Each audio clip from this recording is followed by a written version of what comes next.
short lecture I was supposed to do at an existential psychotherapy conference in Greece before COVID.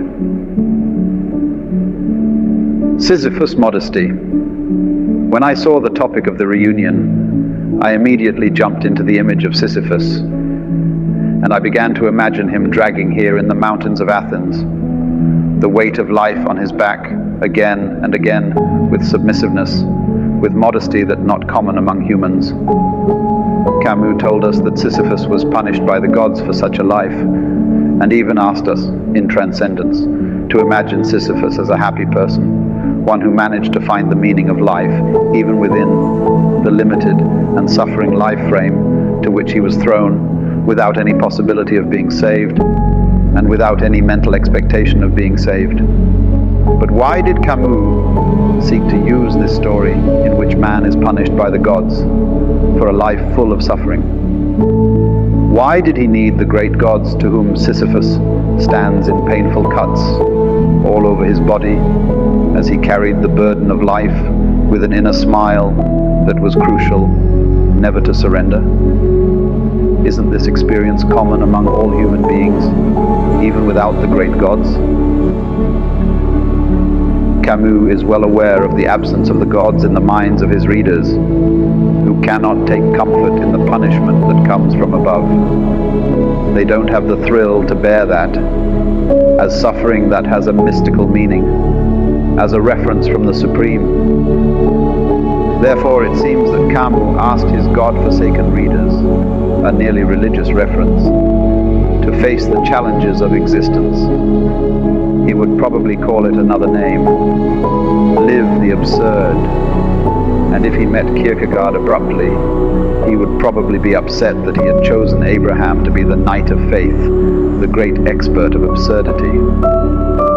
Camus knew how difficult life is for humans, and sought to produce an inner belief, devoid of gods, optimistic and sensitive vision, to those unable to bear life as they are, and that's why he needed Sisyphus's gods to remind his readers that it was a life mission. Not everyone is capable of embracing the absurdity of meeting him. From here, I want to express you here today a thought that does not smile that much, when in my mind it is common in us, and even hides in impressive tricks. I would like to say that within the minds of the patients, the therapists, everyone, there is a non-based enclave premise that life is supposed to be happy and good, when all the evidence in existence repeatedly proven that the opposite is true. The therapists, like the patients, are far from the recognition of the absurd.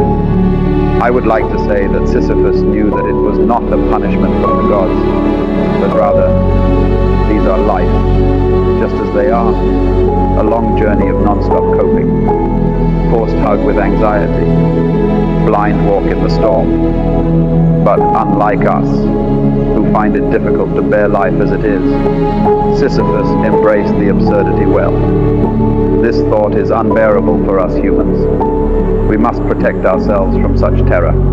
That is why humans sometimes unconsciously form the imaginary expectations of the format of life, in order to live with an optimistic perception that life would be better one day.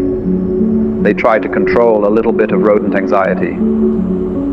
But this smiling thought, over time, becomes the most suffering thought of humans, because they're chasing an imaginary goal that can never be achieved, and especially because in this lifetime, it's so easy to see how the other is happier. It is not life itself that we find difficult to bear, but the thought that there is another life that we never reach. In the treatment room, we meet many people who seek a different life. They ask for a different format of life than their own lives. They ask for a miracle pill for a disease that they feel deep in their soul because it destroys their being in the world, and express their courage, their efforts, their wars in order to get to the best place. But are we, the therapists, capable of touching the absurd? Do we have the modesty in our minds about what is possible? Do we devote ourselves to the pleasant wishes of our patients because we do not have the capacity to carry life ourselves as they are. So what can be done? It seems to me that the world of psychology must study the highest quality in existence, which today is not taught anywhere, even here in ancient Greece. Plato and Aristotle sought to tattoo it into the souls of human beings. The quality is, of course, modesty. Modesty in relation to what is known modesty in relation to human existence. Modesty out of which results from appreciative and compassionate behavior towards everything.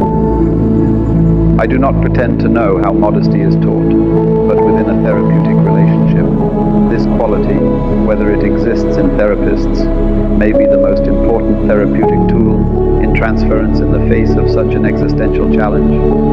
Modesty is the sister of the absurd.